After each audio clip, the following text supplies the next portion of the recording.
আসসালামু আলাইকুম ওরহমতুল্লাহি তাআলা ওয়া বারাকাতুহু ইন্নাল হামদালিল্লাহ ওয়াসসালাতু ওয়াসসালামু আলা রাসূলিল্লাহ ওয়া আলা আলিহি ওয়া আসহাবিহি আজমাইন আম্মা বাদ। প্রিয় দর্শক শ্রোতা, কাছে কিংবা দূরে, দেশে কিংবা প্রবাসে, আপনারা যে যেখান থেকে বসে আপনাদের প্রিয় চ্যানেল নেক্সাস টেলিভিশন দেখছেন, আপনাদের প্রত্যেককে আমন্ত্রণ জানাচ্ছি মাহে রমাদানের এই চমৎকার আয়োজনে, বরকতময় সাহরি এই অনুষ্ঠানে। আশা করছি যে আল্লাহ রাব্বুল আলামিন আপনাদের প্রত্যেককে ভালো রেখেছেন, আমরাও ভালো আছি আলহামদুলিল্লাহ। আমরা আজকের এই আলোচনায় যাবার আগে আমরা চমৎকার একটি নাশিদ শুনে আসবো ইনশাআল্লাহ। প্রিয় দর্শক, সে পর্যন্ত আপনারা ভালোই থাকবেন। আজ যেন হিরে কণা অবিরাম ঝরে, দুধের নহর নামে প্রতি অন্তরে।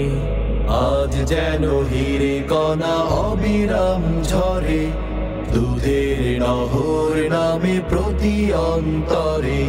খুলে গেছে আসমানে জান্নাতি দ্বার, খুলে গেছে আসমানে জান্নাতি দ্বার। নাজাতের গান আজ প্রতি ঘরে ঘরে, আজ যেন হিরে কণা অবিরাম ঝরে, দুধের নহর নামে প্রতি অন্তরে। আজ যেন হিরে কণা অবিরাম ঝরে, দুধের নহর নামে প্রতি অন্তরে, প্রতি অন্তরে। আসেনি এমন করে ফাগুনের দিন, আমলের গুলবাগে সবাই রঙিন। আসেনি এমন করে ফাগুনের দিন, আমলের গুলবাগে সবাই রঙিন। সবার হাতেই শুধু তওবার মালা, সবার হাতেই শুধু তওবার মালা। যে মালায় অশ্রুর দানা ঝরে পড়ে, আজ যেন হিরে কণা অবিরাম ঝরে, দুধের নহর নামে প্রতি অন্তরে। আজ যেন হিরে কণা অবিরাম ঝরে, দুধের নহর নামে প্রতি অন্তরে। আমরা চলে যাচ্ছি সরাসরি। আজকে আমাদের বিজ্ঞ ইসলামিক স্কলার হিসাবে উপস্থিত রয়েছেন বাংলাদেশের প্রথিতযশা আলেমদ্বীনদের অন্যতম একজন, মোহাম্মদাবাদ ইসলামিয়া আলিম মাদ্রাসার সম্মানিত অধ্যক্ষ ডক্টর সাইফুল ইসলাম রফিক হাফিজাহুল্লাহ। আপনাকে অসংখ্য ধন্যবাদ, আপনি ব্যস্ত সময়ের মাঝেও আমাদেরকে সময় দিয়েছেন। আপনি কেমন আছেন? আলহামদুলিল্লাহ, আলহামদুলিল্লাহ। আপনাকেও অভিনন্দন এবং মোবারকবাদ। তো কোরআনকে আমরা আরও কীভাবে বেশি বেশি সামাজিকভাবে, পারিবারিকভাবে, রাষ্ট্রীয়ভাবে আমরা কিভাবে কাজে লাগাতে পারি, কোরআনিক মানুষ কিভাবে আমরা গড়তে পারি, সেই বিষয়ে আপনার কাছ থেকে জানবো ইনশাআল্লাহ। আলহামদুলিল্লাহ রাব্বিল আলামিন ওয়া আকিবাতুল লিল মুত্তাকিন ওয়াসসালাতু ওয়াসসালামু আলা নবিয়িল আমিন ওয়া আলা আলিহি ওয়া সাহবিহি আজমাইন। দূরে এবং কাছের, দেশের এবং বিদেশের সকল দর্শক শ্রোতাকে এই গভীর রজনীতে আবারও মাহে রমজানের বরকতময় অভিনন্দন এবং শুভেচ্ছা জ্ঞাপন করছি। আপনি এত গুরুত্বপূর্ণ একটি টপিক এখানে এনেছেন, যেটি আজকের এই সময়ের জন্য খুবই গুরুত্বপূর্ণ। আমরা মাহে রমাদানের যে বরকত, ফজিলত এবং এই কোরআন নিয়ে যে কথা আপনি বলেছেন, যে কোরআনকে যদি জিজ্ঞাসা করা হয়, হে কোরআন, তোমার এই বরকত কেন, কোরআনই তার অ্যান্সার দিয়ে দিবে এইভাবে যে যালিকাল কিতাবু লা রাইবা ফি। কোরআন বলবে আর রহমান আল্লামাল কোরআন। কোরআন বলবে যে এই কিতাব যার মধ্যে কোনো সন্দেহ নেই। কোরআন বলবে যে আল্লাহ দয়াবান, তিনি মানুষকে কোরআন অবতীর্ণ করেছেন। বিজ্ঞানের দৃষ্টিতে যদি আমরা কোরআনকে জিজ্ঞেস করি, হে কোরআন তুমি কেন এসেছো, কোরআন বলবে ইয়াসিন ওয়াল কোরআনিল হাকিম, বিজ্ঞানময় কোরআনের শপথ। সূরা আলাকের আমরা যদি বায়োলজিক্যাল টার্ম, এমব্রিওলজির দিকে আমরা তাকিয়ে যদি কোরআনকে জিজ্ঞেস করি, কোরআন বলবে খলাকাল ইনসান আমিন আলাক, জমাট বাঁধা রক্ত থেকে আমি সৃষ্টি হয়েছি। সম্মানিত উপস্থিতি, আজকে যদি আমরা একটু চিন্তা করি যে কোরআন অবতীর্ণের মাস, যেটিকে আমরা কোরআনের বসন্তকাল বলে থাকি, সেটা আমাদের সামনে উপস্থিত। এই রমজান মাসে আমাদের সবচেয়ে বেশি আমাদের করণীয় হচ্ছে কোরআন নিজে পড়া, কোরআন বুঝা, কোরআন অনুযায়ী আমল করা এবং কোরআনিক মানুষ হয়ে যাওয়ার একটা উজ্জ্বল দৃষ্টান্ত স্থাপন করা। আপনি একটু লক্ষ্য করে দেখবেন হযরত ওসমান ইবনে আফফান রাদিয়াল্লাহু তাআলা আনহু খুব কম হাদিস বর্ণনা করেছেন। তার মধ্যে অন্যতম একটি হাদিস হচ্ছে খায়রুকুম মান তাআল্লামাল কুরআনা ওয়া আল্লামা, তোমাদের মধ্যে শ্রেষ্ঠতম হচ্ছে সেই ব্যক্তি যে নিজে কোরআন পড়ে এবং অপরকে কোরআন শিক্ষা দেয়। তো আজকে মাহে রমাদানের এই প্রতিটি মুহূর্ত আমরা যদি এই রমজানের ফজিলত এবং বরকত নিতে চাই, সর্বপ্রথম আমাকে কোরআন শিখতে হবে। আপনি আপনার ভূমিকাতে বলেছেন যে দেখুন কোরআনের কারণে মাহে রমাদানের এত গুরুত্ব হয়ে গেল। আমরা দেখি এই কোরআনের কারণে যারাই কোরআনের সংস্পর্শে এসেছে তারাই সম্মানিত হয়েছেন। এই কোরআন যে নবীর প্রতি অবতীর্ণ হয়েছে, নবী মুহাম্মদ রাসূল সাল্লাল্লাহু আলাইহি ওয়াসাল্লাম, তিনি তো বিশ্বের রহমত হিসেবে প্রেরিত হয়েছেন। ওমা আরসালনাকা ইল্লা রাহমাতাল লিল আলামিন। আমরা আপনার এই আয়াতের তাফসীর ইনশাআল্লাহ শুনবো ছোট্ট একটি বিরতির পর। প্রিয় দর্শক, আমাদের সময় হয়েছে ছোট্ট বিরতির পর আমরা ইনশাআল্লাহ আবারও শুনবো চমৎকার আলোচনা।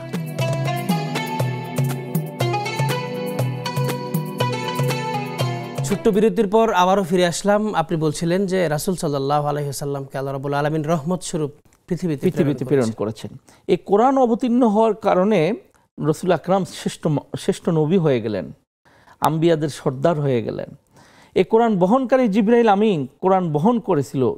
হাজারো কোটি লক্ষ কোটি ফেরেশতার থেকে জিবরাইল আমিন শ্রেষ্ঠ ফেরেশতা হয়ে গেলেন। আমরা জানি যে কোরআন অবতীর্ণের যে জাবালে নূর পাহাড়টি সূরা আলাকের যে আয়াতগুলো নাজিল হলো, সেটি অন্যান্য পাহাড়ের তুলনা ব্যতিক্রমধর্মী পাহাড় হয়ে গেল কোরআন অবতীর্ণের কারণে। কোরআন যে জাতির প্রতি অবতীর্ণ হয়েছে সে জাতিকে আল্লাহ তাআলা বললেন কুনতুম খায়রা উম্মাতিন উখরিজাত লিন্নাস, তোমরাই শ্রেষ্ঠতর জাতি, কারণ তোমরা মানুষকে সৎ কাজের আদেশ দিবে এবং অন্যায় কাজ থেকে বিরত রাখবে।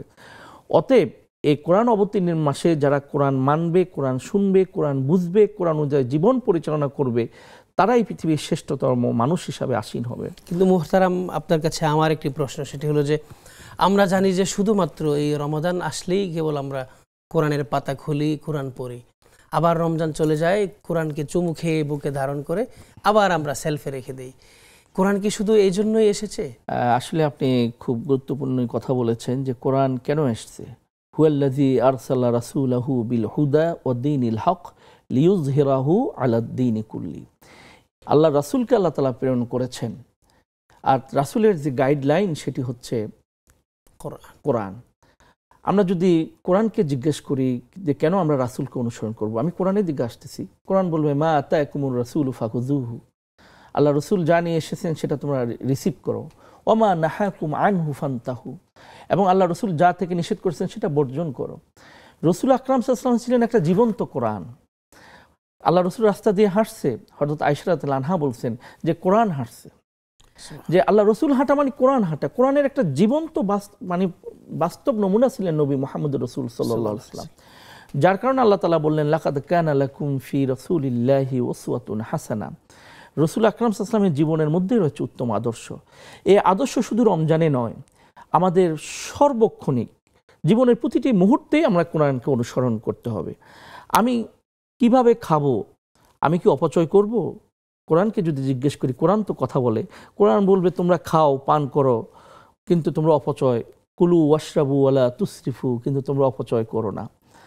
আমি বিবাহ শাদী করব, আমি কিভাবে করব? সূরা নিসাতে আল্লাহ তাআলা বিস্তারিতভাবে বর্ণনা করেছেন।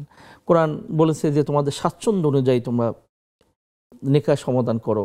আজকে যারা ইয়াং যুবক আছি, এমন কোনো বিষয় নেই যেটা কোরআনে নেই। তো ওইটা তো রমজানের সাথে শুধু সম্পৃক্ত না। আমি যদি অর্থনীতির ব্যাপারে কোরআনকে জিজ্ঞেস করি যে অর্থনীতির বিষয় কোরআনে কিছু আছে কিনা, কোরআন বলবে আহাল্লাল্লাহুল বাইয়া ওয়া হারামার রিবা, আল্লাহ তাআলা ব্যবসাকে হালাল করেছেন, সুদকে হারাম করেছেন। আল্লাহ তাআলা, আমরা কি শুধু সারাক্ষণ আল্লাহর তসবিহ তাহলিলে পাঠ করব, না কাজকর্মে আমরা নিমজ্জিত থাকব? আল্লাহ তাআলা বললেন যে না, তোমরা নামাজ পড়ার সাথে সাথে জমিনে ছড়িয়ে পড়ো এবং তোমাদের রিজিককে অন্বেষণ করো।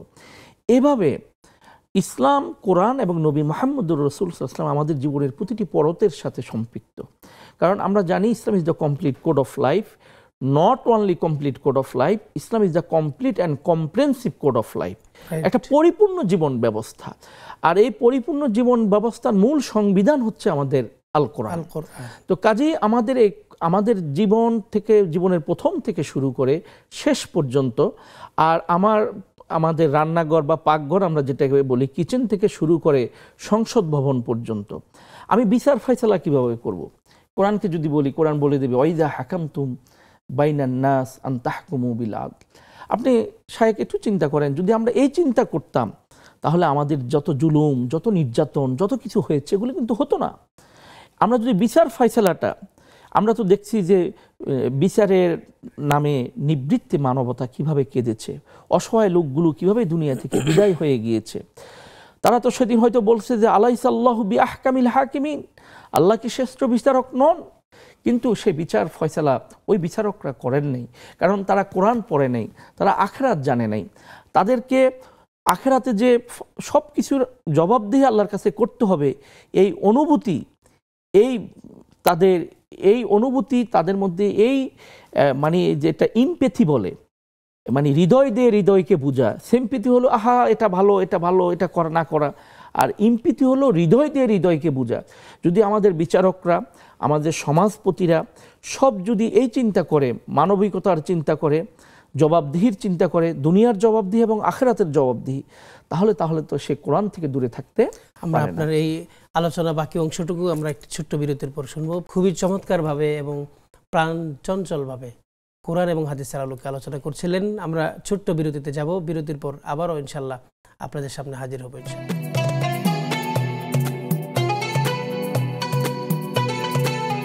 ছোট্ট বিরতির পর আবারও ফিরে আসলাম। আপনি বলছিলেন যে কোরআন দিয়ে যদি আমরা বিচার, আহকাম এবং আমাদের সকল বিষয় যদি আমরা পারিবারিক জীবন, রাষ্ট্রীয় জীবন, সামাজিক জীবন, আমরা প্রত্যেকটা জায়গায় যদি কোরআন নিয়ে থাকতে পারি, তাহলে আমার মনে হয় যে আমরা খাঁটি মানুষ হতে পারবো।